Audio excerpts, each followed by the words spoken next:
একটি দলের প্রধানের নিরাপত্তা এবং প্রোটোকলে সরকারের বাড়াবাড়ি লেভেল প্লেইং ফিল্ড নষ্ট করছে বলে অভিযোগ করেছেন জামাতের নায়েবে আমির ডাক্তার সৈয়দ আব্দুল্লাহ মোহাম্মদ তাহের। রবিবার রাতে প্রধান উপদেষ্টার সঙ্গে জামাতের বৈঠক শেষে এই কথাই বলেছেন তিনি।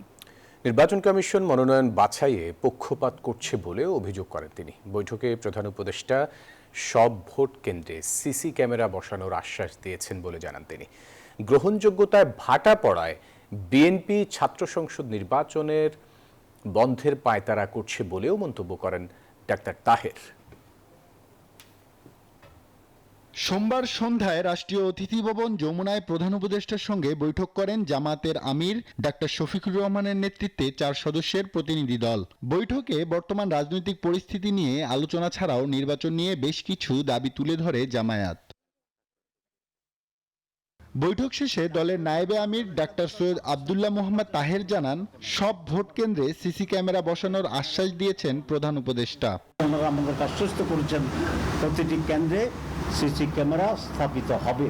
আমরা বলেছি শুধু আর্মি নয়, পুলিশ, র্যাব, আনসার কাউকেই ভোট কেন্দ্রের ভিতরে প্রবেশের অধিকার দেওয়া ঠিক হবে না। একটি দলের প্রধানের নিরাপত্তা ও প্রোটোকল নিয়ে সরকার বাড়াবাড়ি করছে অভিযোগ করে তিনি বলেন, মনোনয়ন বাছাইও পক্ষপাত করেছে ইসি। যুক্তরাষ্ট্রের 1 নম্বর জিম চেইন গোল্ড জিম এখন আবারও বাংলাদেশে। বসুন্ধরা আবাসিক এলাকা ও বসুন্ধরা সিটি শপিং মলে কাউকে অধিকতর সিকিউরিটি কিংবা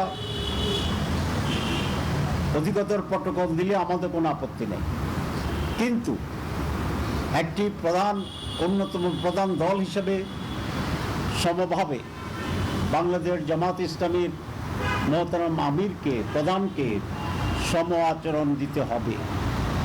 যদি এটা ব্যর্থ হয় তাহলে জাতি পক্ষপাতমূলক অপরাধের দোষে এই ইলেকশন কমিশনকে দোষী হিসাবে সাব্যস্ত করবে এবং লেভেল প্লেইং ফিল্ড এখানে বিনষ্ট হবে। গ্রহণযোগ্যতায় ভাটা পড়ায় বিএনপি ছাত্র সংসদ নির্বাচন বন্ধের পায়তারা করেছে বলেও অভিযোগ করেন তিনি। জানান, ইসলামী আন্দোলনের আমিরের সম্মানে উনার নির্বাচনী আসনে প্রার্থী দেবে না জামায়াত। ইসলামী আন্দোলনের সম্মানে তাদের যিনি নায়েবে আমির আছেন তার আসনে আমরা কোনো ক্যান্ডিডেট না দেওয়ার সিদ্ধান্ত গ্রহণ করেছি। আব্দুল্লাহ মামুন, নিউজ 24, ঢাকা।